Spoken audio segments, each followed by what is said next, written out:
3, 2, 1.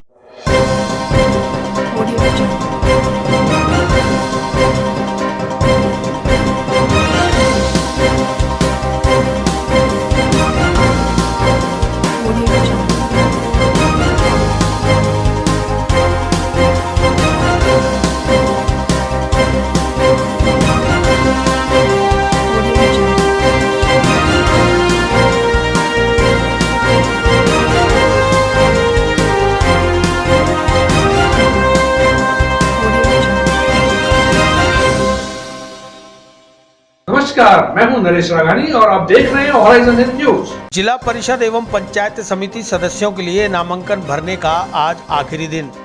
Ward संख्या 1 से 16 तक के एडीए में और 17 से 32 तक के नामांकन भरे गए एडीएम सिटी कार्यालय में। तनिष्क ज्वेलर्स अजमेर पहले से भी बेहतर सेफ्टी के गोल्ड स्टैंडर्ड्स के साथ तैयार है आपके आगमन के लिए। सुंदर आभूषण और बेहतरीन कलेक्शन के लिए आज ही अपॉइंटमेंट बुक करें। Visit Tanishq jewellers, India motor circle, Ajmer. Ajmer जिला परिषद और पंचायत समिति सदस्यों के लिए आम चुनाव 2020 में नामांकन भरने का सोमवार को अंतिम दिवस था, जिसके चलते एडीए और एडीएम सिटी कार्यालय में प्रत्याशियों और उनके समर्थकों की भारी भीड़ लगी रही। सुबह 11 बजे से दोपहर 3 बजे तक नामांकन भरने के दौरान दोनों ही कार्यालयों में भारी भीड़ मौजूद रही। वहीं भारतीय जनता पार्टी की ओर से समस्त 32 वार्डों के लिए कल ही प्रत्याशियों के नामों की सूची जारी कर दी गई थी, जबकि कांग्रेस की ओर से सूची जारी नहीं हो पाई। सोमवार को मसूदा विधायक राकेश पारीक अपने विधानसभा क्षेत्र के वार्ड नंबर 10 से 16 तक के प्रत्याशियों का नामांकन भराने खुद पहुंचे। उन्होंने बताया कि कांग्रेस शासनकाल में आमजन के जो कार्य हुए हैं उनको देखते हुए कांग्रेस के प्रत्याशी भारी बहुमत से जीत दर्ज करेंगे। पंचायत राज के इन चुनावों में मेरे विधानसभा क्षेत्र में वार्ड 10, 11, 12, 13, 14, 15 और 16 वार्ड के उम्मीदवारों के यहाँ नामांकन दाखिल किए जा रहे हैं। और मुझे पूरा विश्वास है कि जिस दिन से पिछले 2 साल से कांग्रेस के शासन में पूरे राजस्थान में मेरे मसूदा विधानसभा क्षेत्र में जो कार्य हुए हैं, उन कार्यों को देखते हुए मेरे 6 के 6 जो जिला परिषद के साथी वो चुनाव जीत के आएंगे। दोनों पंचायत समिति में प्रधान कांग्रेस के बनेंगे, क्योंकि कांग्रेस ने मैं जब वहाँ पे विधायक बना उससे पहले नरेगा की हालत बड़ी गंभीर थी। नरेगा में पिछले साल भी 68,000 आदमियों ने वहाँ पे काम किया और गाँव के अंदर बहुत उत्साह है। और ये हमारे 14 नंबर से हैं माता जी, और सारे इस ढंग से 36 ही कौम के लोग को प्रतिनिधित्व दिया गया है। जाट हैं, गुजर हैं, प्रजापत हैं, एससी हैं, मोमडन हैं, हर समाज के लोगों को वहाँ पे टिकट वितरण हुए हैं। माथुर साहब पहुँच रहे हैं, लिस्ट में नाम माथुर साहब 3 बजे पढ़ लें। वहीं भारतीय जनता पार्टी के वार्ड नंबर 14 से पूर्व मसूदा विधायक व पूर्व जिला प्रमुख सुशील कंवर पलाड़ा अपने समर्थकों के साथ नामांकन दाखिल करने पहुंची। उन्होंने बताया कि पार्टी नेतृत्व का जो भी निर्देश होगा उसके अनुरूप कार्य किया जाएगा। आपने नामांकन भरा है क्या? आज हमने जिला परिषद सदस्य का नामांकन भरा है। इसके लिए हमारी जो पार्टी का जो आदेश है वो मैं पार्टी के आदेश की पालना करती हूँ, और जो पार्टी का निर्णय होगा वही मेरे लिए सबसे ज़्यादा महत्व है। इस बार चुनौती क्या रही है आपकी? क्या इस बार चुनाव में चुनौती क्या रही है? विकास साहब का पहले भी नाम अच्छा था, इस बार और अच्छा कैसे रहेगा? देखते वो तो समय बताएगा। वो तो क्या है, हमारी पार्टी बीजेपी जो जिला प्रमुख बनेगा, कोई भी जो हमारी पार्टी निर्णय करेगी वही जिला प्रमुख बना। अगर आगे भी हमारा यही लक्ष्य रहेगा कि हम हर गांव का, हर पंचायतों का विकास कराएं, हमारी यही मजबूती है। भारतीय जनता पार्टी से पूर्व जिला प्रमुख रहे पुखराज पहाड़िया भी वार्ड नंबर 2 से नामांकन दाखिल करने पहुंचे। इस मौके पर पहाड़िया समर्थकों ने जमकर नारेबाजी की और पुखराज पहाड़िया को फूल मालाओं से लादकर चुनाव से पहले ही उन्हें जीत की बधाइयां दे दी। आपने आज फॉर्म भरा है किस सीट? अजमेर जिला परिषद के वार्ड नंबर 2 से भारतीय जनता पार्टी के रूप में मैंने नामांकन दाखिल किया है। क्या प्राथमिकता रहेगी आप मेरी प्राथमिकता क्षेत्र का विकास, जो कांग्रेस के इस पिछले 2 साल के कुशासन में जो जनता त्राहिमाम कर रही है, जिला परिषद के माध्यम से उनको राहत प्रदान करना और उनका जितनी हम सेवा कर सके उतनी सेवा करेंगे। भारतीय जनता पार्टी के मीडिया प्रवक्ता मोहित जैन ने बताया कि भारतीय जनता पार्टी ने जिला परिषद के समस्त 32 वार्डों के लिए अपने प्रत्याशियों के लिए नामांकन के आखिरी दिनांक से एक दिन पहले ही लिस्ट जारी कर दी थी, जबकि सत्तारूढ़ कांग्रेस पार्टी अभी तक अपने प्रत्याशियों की लिस्ट जारी नहीं कर सकी। पार्टी में भीतरघात के चलते अभी तक नामों पर मोहर नहीं लग पाई है। ऐसे में भाजपा सभी वार्डों में अपने प्रत्याशियों की जीत के लिए आश्वस्त है। आप किस तरह से आज नामांकन बने हैं बीजेपी वाले, क्या भारतीय जनता पार्टी के जितने भी 32 हमारे जो प्रत्याशियों की घोषणा कर दी थी कल प्रदेश कार्यालय द्वारा, उन सभी प्रत्याशियों ने सुमंगलियम कार्यालय में स्थित होकर जो वकीलों की हमारी टीम थी, केजी जोशी जी उसके संयोजक हैं, उनके निर्देशन के अंदर अपना नामांकन फिलअप करना, फॉर्म करना, जो भी कमी पेशी थी पूरी करके 1 से 16 तक के जो हमारे प्रत्याशी थे उन्होंने एडीए के अंदर अपना नामांकन दर्ज किया है, और 16 से 32 वाले जो हैं, 17 से 32 वाले, उन्होंने एडीएम सिटी के वहाँ पर अपना नामांकन दाखिल किया है। और हमें पूरा विश्वास है भारतीय जनता पार्टी 32 की 32 सीटों पर चुनाव जीत के आ रही है। और कांग्रेस के अंदर जो फूट है वो साफ उजागर हो गई है, क्योंकि अभी तक कांग्रेस ने अधिकृत सूची अपनी जारी नहीं की। इससे साफ स्पष्ट होता है कि कांग्रेस पार्टी के अंदर अंदरूनी खाने बहुत बड़ी बगावत चल रही है, और ये गुस्सा तब फूटेगा जब फॉर्म भर जाएंगे, पूरे नाम आएंगे। क्योंकि आप देखिए कि भारतीय जनता पार्टी ने एक दिन पहले अपने 32 के 32 उम्मीदवार घोषित कर दिए, और कांग्रेस अभी तक घोषित नहीं कर पाई। और जो ऐसा माना जाता है जिसकी सरकार होती है उनको कोई समस्या नहीं होती और वो ऐसा माहौल बनाया जाता है, लेकिन सरकार में रहते हुए भी कांग्रेस पार्टी को 32 व्यक्ति तलाश करने पड़े हैं, दुर्भाग्य की बात। और इससे साफ पता पड़ रहा है कि कांग्रेस ये चुनाव बुरी तरह से हारने वाली है। कांग्रेस से टूट के कौन आया आपसे? कांग्रेस से टूट के जो हमारे पुराने भारतीय जनता पार्टी के थे श्रवण सिंह जी रावत, उनकी घर वापसी हुई है अभी तक। तो आप लोगों में से भी कोई टूट के कांग्रेस में गया है? वो गए, ऐसी खबरें आ रही है। अभी तो नॉमिनेशन भरा है कि नहीं भरा अभी पता स्पष्ट नहीं है स्थिति। हम यही हैं अभी तक तो यहाँ एडीए के अंदर तो भरा नहीं है किसी ने नॉमिनेशन, ऐसा टूट के खबरें आ रही हैं। कार्यकर्ताओं का मन है, इच्छा है, लोकतांत्रिक पार्टी है, सबको छूट है जो उनको व्यक्तिगत लगे, बाकी पार्टी के साथ रहना चाहिए, सबको पार्टी की विचारधारा के साथ रहना चाहिए। पंचायत राज चुनाव के लिए नामांकन भरने कुछ ऐसे भी प्रत्याशी आए जिन्हें अपना नाम और वार्ड बताने में भी दिक्कत का सामना करना पड़ रहा था। ऐसे में वे किस तरह से आम जनता के हित के लिए काम कर पाएंगे, इस पर भी प्रश्न चिन्ह है। आरएलपी से और किसानों के लिए वार्ड नंबर 3 जिला परिषद अजमेर। क्या प्राथमिकता रहेगी अगर चुनाव में किसानों के हित के लिए? क्या नाम है? भारतीय जनता पार्टी के वार्ड नंबर 5 से बीजेपी। जिला परिषद और पंचायत समिति सदस्यों के निर्वाचन के लिए प्राप्त नामांकन पत्रों की संवीक्षा रिटर्निंग अधिकारी द्वारा 10 नवंबर को की जाएगी। 11 नवंबर को नाम वापस लिए जा सकेंगे। गौरतलब है कि जिला परिषद और पंचायत समिति सदस्यों के निर्वाचन की प्रक्रिया 4 चरणों में पूरी होनी है। पहला चरण 23 नवंबर को, दूसरा चरण 27 नवंबर को, तीसरा चरण 1 दिसंबर को और चौथा चरण 5 दिसंबर को संपन्न होगा। 8 दिसंबर को मतगणना होगी। वहीं जिला प्रमुख और प्रधान की निर्वाचन प्रक्रिया 10 दिसंबर को व उप जिला प्रमुख और उप प्रधान की निर्वाचन प्रक्रिया 11 दिसंबर को पूरी होगी।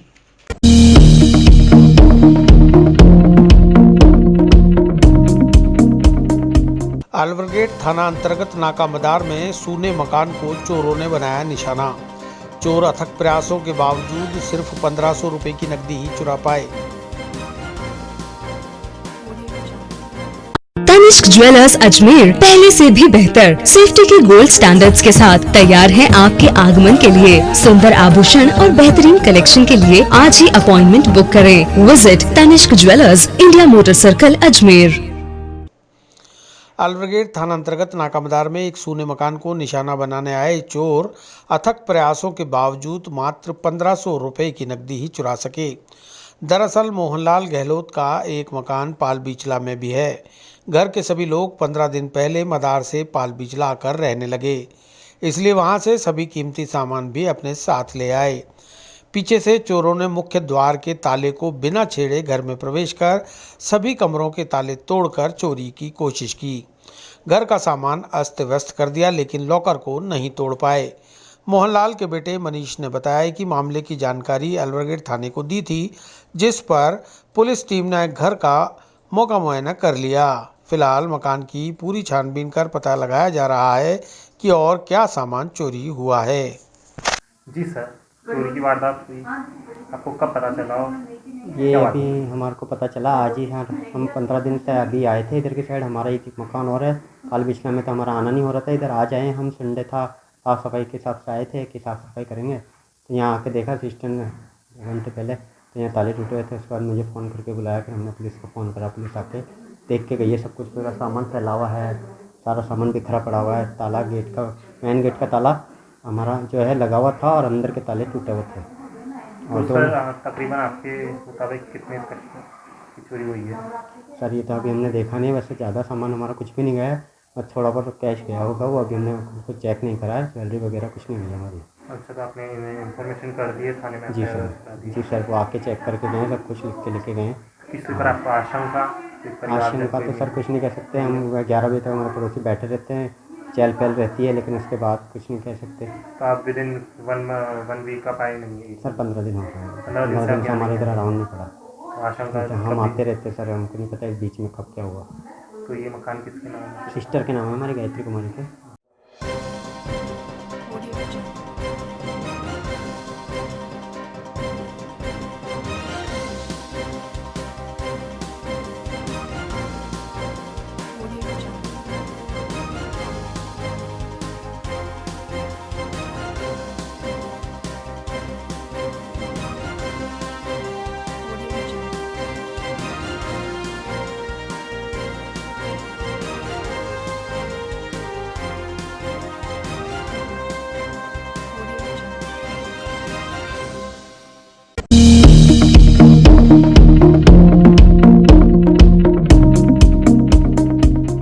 उद्धव सरकार की तानाशाही के विरुद्ध जताया रोष। विश्व हिंदू परिषद और बजरंग दल ने राष्ट्रपति के नाम सौंपा ज्ञापन। ब्यावर से हेमंत साहू की रिपोर्ट। तनिष्क ज्वेलर्स अजमेर पहले से भी बेहतर सेफ्टी के गोल्ड स्टैंडर्ड्स के साथ तैयार है आपके आगमन के लिए। सुंदर आभूषण और बेहतरीन कलेक्शन के लिए आज ही अपॉइंटमेंट बुक करें। Visit Tanishq jewellers, India motor circle, Ajmer. Vishwa Hindu परिषद और बजरंग दल द्वारा सोमवार को राष्ट्रपति के नाम उपखंड अधिकारी को ज्ञापन सौंपा गया। ज्ञापन में महाराष्ट्र सरकार के इशारे पर पुलिस द्वारा तानाशाही रवैया अपनाते हुए निहत्थे और निर्दोष देश के वरिष्ठ पत्रकार अर्नब गोस्वामी को किसी पुराने और झूठे मामले का बहाना बनाकर गिरफ्तार किया गया है। गौरतलब है कि जिस मामले में पूर्व में क्लीन चिट मिल गई थी, उस केस में अब कायराना और अनैतिक तरीके से अर्नब को गिरफ्तार किया गया है, जो अत्यंत निंदनीय है। अतः समस्त राष्ट्रवादियों और संगठनों की मांग है कि उन्हें तुरंत प्रभाव से रिहा किया जाए और केंद्र सरकार इस विषय पर अतिशीघ्र संज्ञान लेवे, क्योंकि ऐसी अवस्था में देश का माहौल बिगड़ने की पूरी संभावना है। ऐसे तानाशाही कृत्य से आमजन के मन में लोकतंत्र से भरोसा उठ जाएगा और कोई भी भविष्य में निष्पक्ष पत्रकारिता नहीं कर पाएगा। ज्ञापन देने व विरोध प्रदर्शन करने वालों में नितेश गोयल, सुरेश वैष्णव, महेंद्र सिंह सिसोदिया, हिम्मत सिंह, माणक साहू, हनुमान बाना सहित अनेक वेप और बजरंग दल के पदाधिकारी व कार्यकर्ता मौजूद रहे। महाराष्ट्र की सरकार ने देश के एक बहुत वरिष्ठ पत्रकार जो कि अर्नब गोस्वामी के नाम से जाने जाते हैं, उनको अनैतिक तरीके से एक पुराने और झूठे मुकदमे में फंसाकर गिरफ्तार किया है। हमारा संगठन उनकी निंदा करता है और मांग करता है कि सरकार कांग्रेस की कठपुतली न बनते हुए अर्नब गोस्वामी को तुरंत रिहा किया।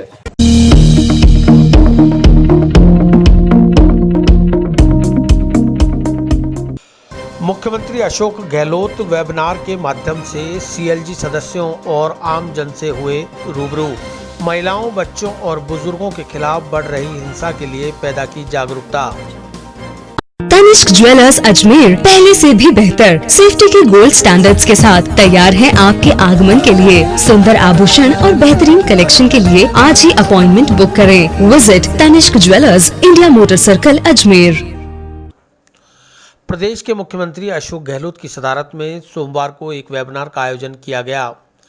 सदर कोतवाली थाने में थाना प्रभारी शमशेर खान के नेतृत्व में स्थानीय सीएलजी मेंबर और थाना क्षेत्र के प्रमुख बुद्धिजीवी, समाजसेवी कार्यकर्ता व आम नागरिकों ने वेबिनार में हिस्सा लिया। वेबिनार का मुख्य उद्देश्य थाना स्तर पर महिलाओं, बच्चों, युवतियों और बुजुर्गों के खिलाफ बढ़ रहे अत्याचारों के प्रति आम जन को जागरूक करना था। वेबिनार में बड़ी संख्या में महिलाएं भी शामिल हुई।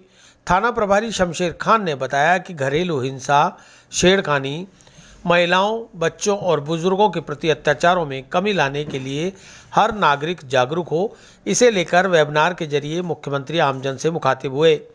उम्मीद की जा सकती है कि इस तरह के आयोजनों से लोगों में जागरूकता आएगी और लोग पुलिस की मदद से अपराधों पर अंकुश लगाने के लिए एकजुट होंगे। हाँ सर, आज किस तरह से वीडियो कॉन्फ्रेंसिंग के जरिए सेमिनार का आयोजन हो रहा है आपके? माननीय मुख्यमंत्री महोदय की अध्यक्षता में राज्य सरकार के निर्देशन में वेबिनार का आयोजन किया गया है। जो आज ये आयोजन हमारे यहाँ कोतवाली थाने में रखा गया है, जिसमें महिलाएं, आम महिलाएं व पुरुष, उनको हमारे द्वारा इनवाइट किया गया था, जिन्होंने वेबिनार कार्यक्रम में शामिल होकर महिला व बच्चों, बालकों के प्रति, अपराधों के प्रति, अन्य भिन्न भिन्न मामलों में जागरूकता के संबंध में वेबिनार में भाग लिया है। इसमें महिलाएं भी आई हैं? हाँ, महिलाएं भी आई हैं, पुरुष भी हैं, सभी लोग यहाँ कोतवाली थाने में उपस्थित आए हैं। ये लैपटॉप के थ्रू? हाँ, ऑनलाइन लैपटॉप के थ्रू ये कार्यक्रम हमने सभी को जोड़ा है। इससे अत्याचारों को भी कम करेंगे, महिलाओं को के लिए समझाइए। बिल्कुल, वही पुलिस का काम, जो भी वैधानिक कार्य है वो पूरा करेंगे।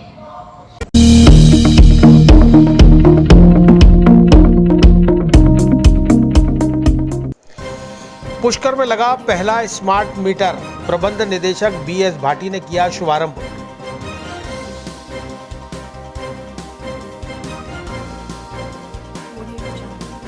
तनिष्क ज्वेलर्स अजमेर पहले से भी बेहतर सेफ्टी के गोल्ड स्टैंडर्ड्स के साथ तैयार है आपके आगमन के लिए। सुंदर आभूषण और बेहतरीन कलेक्शन के लिए आज ही अपॉइंटमेंट बुक करें। Visit Tanishq jewellers, India motor circle, Ajmer. Ajmer Vidyut Vitran निगम ने 4G टेक्निक के स्मार्ट मीटर लगाने की शुरुआत कर दी है। सोमवार को पुष्कर स्थित यूको बैंक में AVVNL के प्रबंध निदेशक BS भाटी ने पहला 4G टेक्निक का स्मार्ट मीटर लगाकर शुभारंभ किया। प्रबंध निदेशक BS भाटी ने बताया कि अजमेर डिस्कॉम में पहला मीटर लगाया गया है। पुष्कर को इसके लिए पायलट प्रोजेक्ट के तहत चुना गया है। परिणाम आने के बाद संपूर्ण डिस्कॉम क्षेत्र में इसे लगाने का काम शुरू होगा। शुरुआती तौर पर 5 स्मार्ट मीटर लगेंगे। दरअसल स्मार्ट मीटर लगने के बाद इसमें लगी सिम के जरिए उपभोक्ता कभी भी और कहीं से भी अपने मोबाइल पर ऑनलाइन स्वयं का विद्युत उपभोग देख सकेगा। ऐप के जरिए बिल डाउनलोड किया जा सकेगा। उपभोक्ता के पास बिजली उपभोग बंद करने और प्रीपेड का विकल्प भी मौजूद रहेगा। स्मार्ट मीटर लगने के बाद कर्मचारियों द्वारा मीटर रीडिंग की आवश्यकता भी नहीं रहेगी। मीटर रीडिंग सॉफ्टवेयर में ऑनलाइन दर्ज होगी। डिस्कॉम भी ऑनलाइन ही कनेक्शन भी काट सकेगा। मीटर से छेड़छाड़ तुरंत पकड़ में आ जाएगी। इस दौरान सहायक अभियंता मोहन सिंह जादौन सहित विद्युत विभाग के कई कर्मचारी मौजूद रहे। आज हमने एक डोमेस्टिक कनेक्शन, चूँकि दिवाली का पर्व है, इसलिए पूरे अजमेर डिस्कॉम क्षेत्र में डोमेस्टिक कनेक्शन रिलीज़ करने का कैंप लगा रखा है और सभी जगह हमारे कर्मचारी उसको कनेक्शन देने के लिए कर रहे हैं काम। ऐसे में पुष्कर में भी एक कैंप लगाया था, तो हमारी भावना थी कि हम लोग इस कैंप को भी अटेंड करें। और साथ के अंदर सेंट्रल गवर्नमेंट की एक एजेंसी है, एनर्जी एफिशिएंसी सर्विसेज लिमिटेड, उन लोगों ने आज स्मार्ट मीटर पुष्कर में लगाने का पूरे अजमेर डिस्कॉम में सबसे पहले यहाँ शुरू किया है पायलट प्रोजेक्ट के तौर पर। अभी चूँकि बिल्कुल नए नए हैं मीटर, तो इसकी पूरी अभी जांच की जाएगी, स्टडी की जाएगी। एक शुरुआत के तौर पे इन्होंने आज 5 मीटर लगाने की कोशिश करें, फिर हमारी टीम इस 5 मीटरों की स्टडी करेगी। इसमें कोई दिक्कत या खामियाँ होगी उसको इनको बताएगी, और जो अच्छा काम होगा तो उसके हिसाब से इनको अप्रिशिएट भी करेंगे। स्मार्ट मीटर जो लगाने का एक प्रोजेक्ट है, वो केंद्र सरकार का प्रोजेक्ट है। इस प्रोजेक्ट में साथ के अंदर ये किया हुआ है कि जो स्मार्ट मीटर है वो एक तरह से मीटर आप कंज्यूमर से बात करता है। आपके अगर कहीं पे सप्लाई चालू है और आप घर छोड़ के चले गए तो आपको अलार्म करेगा। आप पर डे कितने यूनिट्स काम में ले रहे हो ये बताएगा। आप अगर जितने भी यूनिट का बिल जमा कराना चाहते हो वो भी आपको मिलेगा। कितनी वोल्टेज आपके यहाँ पे आ रही है वो भी होगी। और साथ में निगम भी अगर ये चाहेगा कि आपने अगर बिल जमा नहीं कराया तो ऑनलाइन वो वहीं से सिस्टम को के द्वारा आपके मीटर का डिस्कनेक्शन भी किया जा सकता है। कुल मिलाकर ये है कि एक एडवांस टेक्नोलॉजी की तरफ हम लोग जा रहे हैं। इससे सभी का फ़ायदा, उपभोक्ताओं का ही फ़ायदा है और निगम का ही फ़ायदा है। हम लोगों को ये पता होता है कि मेरी 300 यूनिट बिजली कंज्यूम हो चुकी है इस महीने में, तो मैं कम बिजली काम में लूँगा या बचत करने की कोशिश करूँगा। मुझे पता ही नहीं है 2 महीने बाद जब बिल आएगा तब पता लगेगा 6,000 रुपये का बिल आ गया। ऐसा नहीं है, इसके अंदर रोज़ ये बताएगा आपने आज कितने यूनिट का कंजम्पशन किया है और अब तक इस महीने में आपकी कितने यूनिट की बिजली क्या खपत हो चुकी है। तो अच्छी एक पहल है। अभी जैसे जैसे ये EESL वाले करेंगे काम, इस बारे में आपको फीडबैक और देंगे।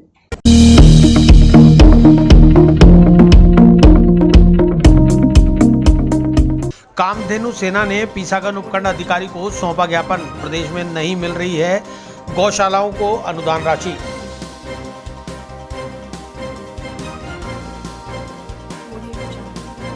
तनिष्क ज्वेलर्स अजमेर पहले से भी बेहतर सेफ्टी के गोल्ड स्टैंडर्ड्स के साथ तैयार है आपके आगमन के लिए। सुंदर आभूषण और बेहतरीन कलेक्शन के लिए आज ही अपॉइंटमेंट बुक करें। Visit Tanishq jewellers, India motor circle, Ajmer.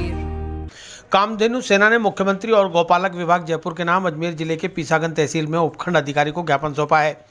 इस मौके पर कामधेनु सेना के राजस्थान प्रदेश उपाध्यक्ष मदन लाल गुर्जर, पीसागन तहसील अध्यक्ष बलदेव राम गुर्जर, सरपंच तहसील पीसागन सचिव भोलाराम खटाणा, कल्याण गुर्जर, सांवरलाल गुर्जर सहित दर्जनों गौ सेवक मौजूद रहे। राजस्थान में कामधेनु सेना द्वारा कई जगह पर अनुदान राशि की मांग करते हुए ज्ञापन दिए गए। आज जो कामधेनु सेना अजमेर द्वारा यह ज्ञापन सौंपा गया है पीसागन उपखंड अधिकारी को, तो राजस्थान सरकार के नाम ये क्या है कि गौशाला में जो अनुदान राशि है राजस्थान सरकार ने जनवरी और फरवरी में ही दिया था, उसके बाद में बंद कर दिया है। ऐसी स्थिति क्या है कि अभी कोरोना महामारी चल रही है। कोरोना महामारी में एक तो अनुदान राशि बंद कर दी गई है और दूसरी तरफ गौमाता की भी बहुत दुर्दशा हो रही है। इसलिए राजस्थान की जितनी भी पंजीकरण गौशालाएँ हैं उसमें अनुदान राशि देने की अपील करती है कामधेनु सेना संगठन। इसलिए आज पीसागन तहसील उपखंड अधिकारी को ज्ञापन सौंपा है।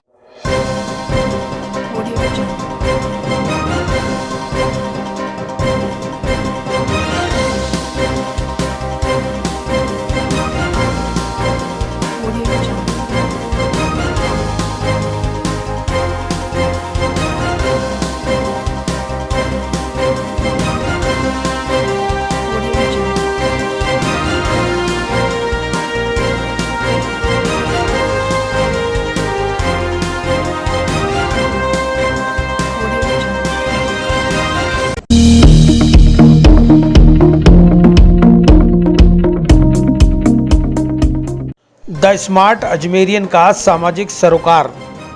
द स्मार्ट अजमेरियन टीम ने गरीबों को कराया भोजन। तनिष्क ज्वेलर्स अजमेर पहले से भी बेहतर सेफ्टी के गोल्ड स्टैंडर्ड्स के साथ तैयार है आपके आगमन के लिए। सुंदर आभूषण और बेहतरीन कलेक्शन के लिए आज ही अपॉइंटमेंट बुक करें। Visit Tanishq jewellers, India motor circle, Ajmer. सोमवार को द स्मार्ट अजमेरियन टीम द्वारा कोरोना काल में पैसे की कमी से जूझते हुए लोगों की समस्या को ध्यान में रखते हुए केंद्रीय रोडवेज बस स्टैंड पर संचालित इंदिरा रसोई में 250 लोगों के भोजन की निःशुल्क व्यवस्था की गई, जिसमें गरीब, मजदूर, ई रिक्शा चालकों के साथ ही बाहर से आए यात्रियों को सुबह 11 बजे से दोपहर 2 बजे तक निःशुल्क भोजन कराया गया।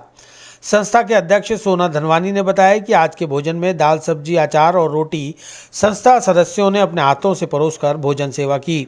संस्था के उपाध्यक्ष दिनेश के शर्मा ने बताया कि स्मार्ट अजमेरियन संस्था द्वारा कोरोना काल में लगातार इस प्रकार के कार्यक्रम आयोजित किए जाते रहे हैं। इससे पहले जवाहरलाल नेहरू हॉस्पिटल में संचालित इंदिरा रसोई में 600 लोगों को निःशुल्क भोजन कराया गया था। इस मौके पर संस्था के अध्यक्ष सोना धनवानी, गुलजीत सिंह छावड़ा, दिनेश के शर्मा, शीला चौधरी, लक्ष्मी सिरोया, अविनाश शर्मा, दीपा पारवानी, चंद्र केसवानी, संगीता शर्मा, चंद्र प्रकाश आदि ने अपना सहयोग देते हुए अपने हाथों से लोगों को भोजन परोसकर सेवा की। स्मार्ट अजमेरियन जो हमारी संस्था है, इसके माध्यम से साल भर हमारे सेवा के कार्य रहते हैं। और अभी हाल फिलहाल कोविड की महामारी लोगों को थोड़ा सा पैसे की वजह से और खाने पीने में इधर नहीं खाने की वजह से ये एक हमारा कार्यक्रम चल रहा है, जिसमें कि हम राजस्थान सरकार द्वारा संचालित इंदिरा रसोई के अंदर लोगों को सुरक्षा की तरफ से भोजन करा रहे हैं। इस कड़ी में हमने जेलन और रसोई में किया था, जहाँ से लोगों ने भोजन किया था। आज बस परिसर में रसोई है, इंदिरा रसोई है, उसमें भी भोजन की व्यवस्था की गई है। और सुबह से कार्यक्रम चल रहा है। अभी तक 200-300 लोगों ने भोजन किया और शाम तक टारगेट लोगों का रहेगा। तो इस संस्था की तरफ से आज चल रहा है। आगे भी ये कार्यक्रम चलते रहेंगे। संस्था का भी इसी कड़ी के अंदर आगे भी इस तरह के कार्यक्रम करने का योजना है। और ये संस्था जैसा कि आप होता है कि सामाजिक संस्कार समाज सेवा के कार्यों में आगे से कर रहे हैं। इसी कड़ी में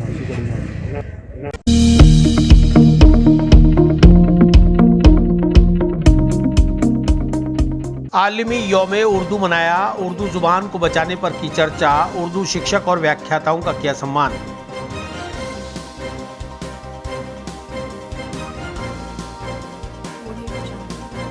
तनिष्क ज्वेलर्स अजमेर पहले से भी बेहतर सेफ्टी के गोल्ड स्टैंडर्ड्स के साथ तैयार है आपके आगमन के लिए। सुंदर आभूषण और बेहतरीन कलेक्शन के लिए आज ही अपॉइंटमेंट बुक करें। Visit Tanishq jewellers, India motor circle, Ajmer. सोमवार को मदर मेमोरियल स्कूल में आलिमी यौम उर्दू के मौके पर विचार गोष्ठी का आयोजन किया गया। आरिफ हुसैन ने बताया कि Ajmer Muslim educational welfare association द्वारा उर्दू दिवस मनाया जा रहा है, जिसमें उर्दू भाषा के शिक्षकों और व्याख्याताओं को सम्मानित भी किया गया है।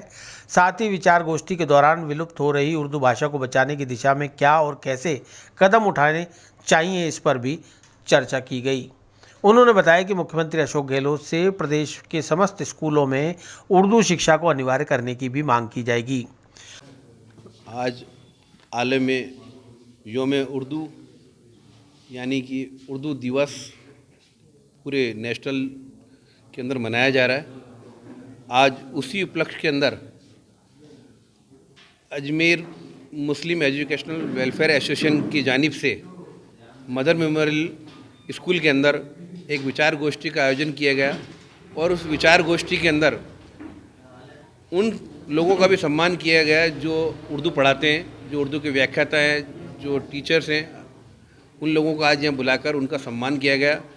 आज इस गोष्ठी का रखने का मेन जो उद्देश्य है वो उद्देश्य है कि उर्दू ज़बान जो एक बहुत ही अच्छी ज़बान है, जिसके बानी सर सैयद अहमद ख़ान, गालिब, जो आज सारी चीज़ें आज उर्दू की वजह से जानी जाती हैं। आज वो धीरे धीरे उर्दू का थोड़ा सा लुप्त होती जा रही है। और जो नई पीढ़ी आ रही है वो उसको बिल्कुल समझने में बड़ी दिक्कत आ रही है, क्योंकि उर्दू के अध्यापक, उर्दू के अंदर इंटरेस्ट लेने वाले लोग कम हो गए। तो ये गलतियाँ जो हैं हमसे हो रही थी, आज उन गलतियों का वापस के उर्दू की जागृति के लिए हम लोग क्या क्या किया जाए, आज उस विचार गोष्ठी के अंदर हम सब लोगों ने और जितने भी लोग यहाँ आए हुए उन सब लोगों ने अपने अपने विचार दिए कि उर्दू को किस तरह से अपन एक ज़ुबान जो है उसको मजबूती के साथ, और जो स्कूल हैं जहाँ पे बिल्कुल मामला अभी थोड़ा सा किया जा रहा है, तो माननीय जो महामहिम हमारे जो मुख्यमंत्री महोदय हैं उनसे भी निवेदन करेंगे कि स्कूलों के अंदर जहाँ उर्दू नहीं पढ़ाई जाती है उसमें वहाँ पे उर्दू का अध्यापक लगाया जाए।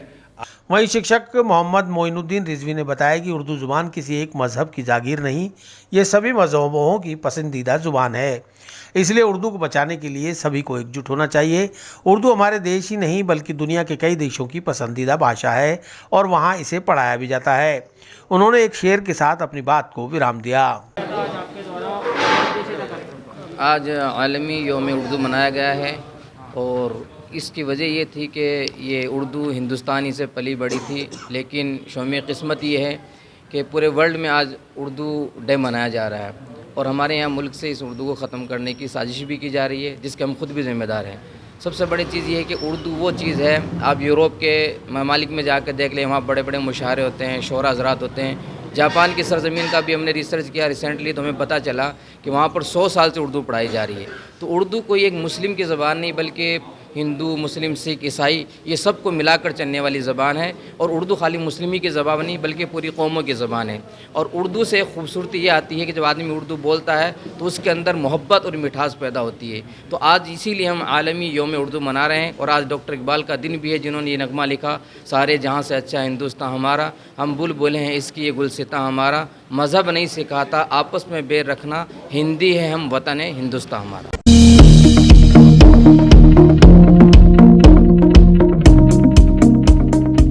नागौर मेड़ता के छोटी देवी हत्याकांड को लेकर राजस्थान सरकार हुई नाकाम। डब्लू गोस्वामी, संवाददाता, जयपुर ग्रामीण से। तनिष्क ज्वेलर्स अजमेर पहले से भी बेहतर सेफ्टी के गोल्ड स्टैंडर्ड्स के साथ तैयार हैं आपके आगमन के लिए। सुंदर आभूषण और बेहतरीन कलेक्शन के लिए आज ही अपॉइंटमेंट बुक करें। Visit Tanishq jewellers, India motor circle, Ajmer.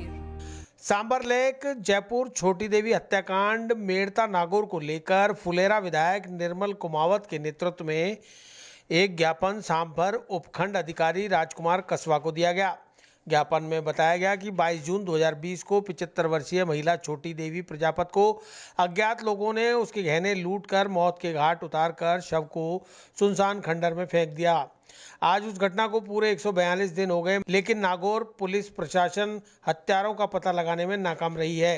यहां तक कि पीड़ित परिवार ने कई बार पुलिस के चक्कर भी काटे, लेकिन कोई कार्रवाई नहीं हुई। इसके बाद 7 सितंबर 2020 को पीड़ित परिवार हताश होकर नागौर एसपी कार्यालय से 22 अक्टूबर 2020 को नागौर से जयपुर सीएम ऑफिस 240 किलोमीटर पैदल कूच किया। 4 नवंबर को पीड़ित परिवार जयपुर पहुंचा, लेकिन जयपुर में पीड़ित परिवार की कोई सुनवाई नहीं हुई और जयपुर प्रशासन ने पीड़ित परिवार को सीएम से मुलाकात नहीं करवाई। राजस्थान में न्याय के लिए पीड़ित परिवार जयपुर से दिल्ली दंडवत यात्रा पर कूच किया। वर्तमान सरकार के लिए बड़ी शर्म की बात है, अगर बीच रास्ते में पीड़ित परिवार के साथ कोई दुर्घटना या अनहोनी होती है तो उसकी पूरी जिम्मेदारी पुलिस प्रशासन और राजस्थान सरकार की होगी। पीड़ित परिवार को पुलिस प्रशासन बार बार धमकाकर हर तरीके से टॉर्चर कर रहा है और अपमानित कर रहा है। प्रशासन के इस रवैये से संपूर्ण राजस्थान कुमार प्रजापति समाज में आक्रोश है। समाज सेवी नारायण प्रजापत नागौर व पीड़ित परिवार के अनिल प्रजापति, मोहन प्रजापति, बजरंग प्रजापति ने कहा कि इनके साथ कोई भी अनहोनी होने पर संपूर्ण जिम्मेदारी राजस्थान सरकार और स्थानीय प्रशासन की होगी। जो मैटर हुआ है इसके बारे में सर विस्तार से बताएं, क्या हुआ है मैटर से? ये सर मेड़ता सिटी का एक केस है जो 75 साल की वृद्धा थी, उसको मतलब अज्ञात लोगों ने मारकर फेंक दिया उनको, और गहने वहने जो लूट के उनको बोरी में बांध के फेंक दिया। उसके बाद में पुलिस प्रशासन द्वारा वहाँ पे कोई कार्रवाई नहीं की गई। इसके बाद में पीड़ित परिवार वहाँ से सीएम हाउस मुख्यमंत्री महोदय के पास अपना गुहार लगाने गए, और वो भी पैदल 300 किलोमीटर पैदल चलकर मुख्यमंत्री आवास में उन्होंने अपना जो गुहार लगाई, लेकिन वहाँ पर भी उनकी गुहार नहीं सुनी गई। उसके बाद में पीड़ित परिवार गृह मंत्रालय तक दंडवत जाने की उन्होंने प्रतिज्ञा की है कि जब तक हमारे को न्याय नहीं मिल जाता तब तक हम दंडवत करते हुए गृह मंत्रालय अमित शाह जी के पास जाएंगे, वहाँ हमारे को न्याय मिलेगा। ये उम्मीद लेकर वो दंडवत जा रहे हैं। और अभी तक भी सरकार में बैठे मंत्री, जो भी नेता लोग जिनको अपन चुन के जनप्रतिनिधि बनाते हैं, वो लोग अभी भी संज्ञान में नहीं ले रहे हैं इस बात को। और ना मीडिया कर्मी से मेरी प्रार्थना है, आपसे रिक्वेस्ट है कि इस मैटर को संज्ञान में ले और उस पीड़ित परिवार को न्याय मिलना चाहिए। सर इसकी जांच के लिए सर अभी तक क्या क्या प्रयास किए गए सर प्रशासन के द्वारा? प्रशासन को लेकर क्या बात हुई सर? प्रशासन को लेकर वहाँ पे एसपी साहब के हाथ में है और आईजी साहब के मतलब अभी आईजी साहब के पास मतलब इन्वेस्टिगेशन दे दिया गया है, लेकिन उसमें भी संतुष्टि नहीं है उनको। इसलिए वो चाहते हैं कि एक बार मुख्यमंत्री साहब हमारे से बात करें और हमारे को आश्वासन या फिर जो भी है वो हमारे को बताए। आपका शुभ नाम सर? मान प्रजापति, जयपुर। और आज एमएलए साहब की उपस्थिति में यहाँ पे एसडीएम साहब को ज्ञापन दिया गया है, और हम आशा करते हैं कि यहाँ से हमारे को सर जो ज्ञापन दिया उस ज्ञापन में क्या मांग है आपकी? ज्ञापन में यही मांग है कि पीड़ित परिवार को न्याय मिलना चाहिए और निष्पक्ष जांच होनी चाहिए और हत्यारों को जल्दी से जल्दी गिरफ्तारी मिलनी चाहिए। Thank you sir. हत्याकांड का है वो मैटर बिल्कुल सुलझना चाहिए, और किसी भी हद तक हम महिलाएं भी उनके साथ हैं और हर वक्त उनके साथ खड़ी रहेंगी जब तक इनको न्याय नहीं मिलेगा। आप कौन सी एनजीओ से हैं? जी हम गोल्डन ड्रीम सोसाइटी से हैं, हम सांबर से हैं, लेकिन हम हर महिला के हर देश से हर जगह से हम महिलाओं के साथ हैं। आपका शुभ नाम? जी सपना सबनानी। ठीक है, धन्यवाद। क्या किस तरह की मांग है सर? हम तो ये कहना चाहते हैं जी कि भाई गरीब के साथ में जो है उसको न्याय मिले, क्योंकि अभी देखने के अंदर आ रहा है कि राजस्थान के अंदर जातियों के आधार के ऊपर, समुदाय के आधार के ऊपर इनके उस हिसाब से होता है, तो ये थोड़ा गरीब तबका नजर आया। अगर इसमें कोई भारी भरकम होती तो अब तक तो ये आज 141 दिन देखने को नहीं मिलते, 141 घंटे में न्याय हो जाता है। न्याय हो जाता कब तक सर? जो प्रशासन का जो लचीलापन है या उसके अंदर जो अनदेखी की गई उसके बारे में क्या कहेंगे सर? उसमें यही है मेन बात, क्या कारण है उसका? इस समाज के अंदर इन लोगों ने ये देखा कि भाई इस समाज के अंदर हमारे को कोई मिलने वाला है नहीं, ये समाज इतना भारी उनको नजर आ रहा नहीं है। यदि अगर ये समुदाय, अगर ये समाज अगर भारी नजर आता तो वो बंदा नागौर से जैसे निकलता उसको 2-4 किलोमीटर के अंदर अंदर उसका न्याय हो जाता, इतने ये दिन नहीं लगते, घंटों के अंदर काम हो जाता। तो सर प्रशासन के बारे में क्या कहेंगे सर आप? हैं जैसी चल रही है, मीडिया में भी आप देख रहे हो प्रशासन क्या कर रहा है क्या नहीं कर रहा है, मैं क्या बोलूँगा, सारी दुनिया ही बोल रही है। राजस्थान सरकार। मेरा नाम रामजी कुमावत है। ठीक है।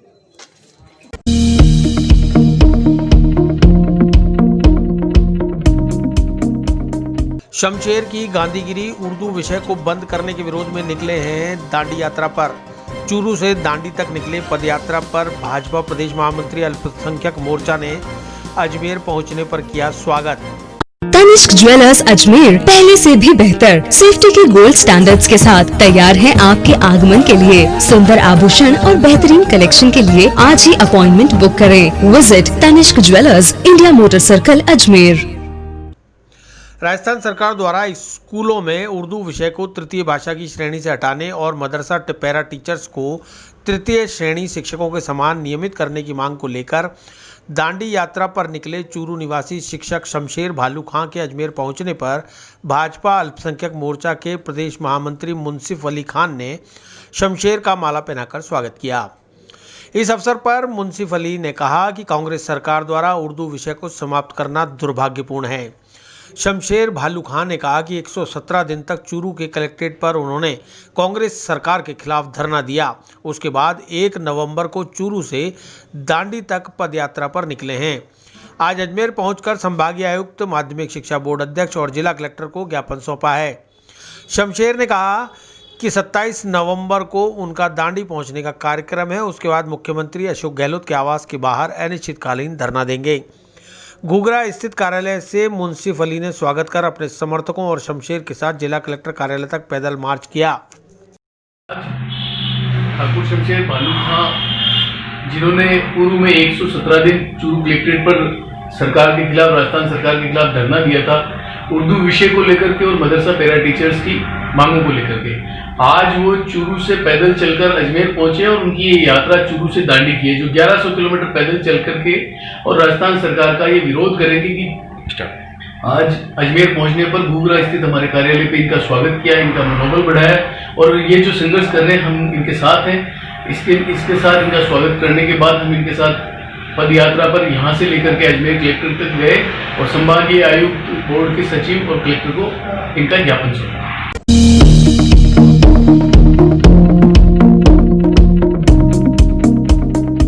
विस्तार से पढ़ने के लिए लॉग इन करें horizonhind.com, सच के साथ।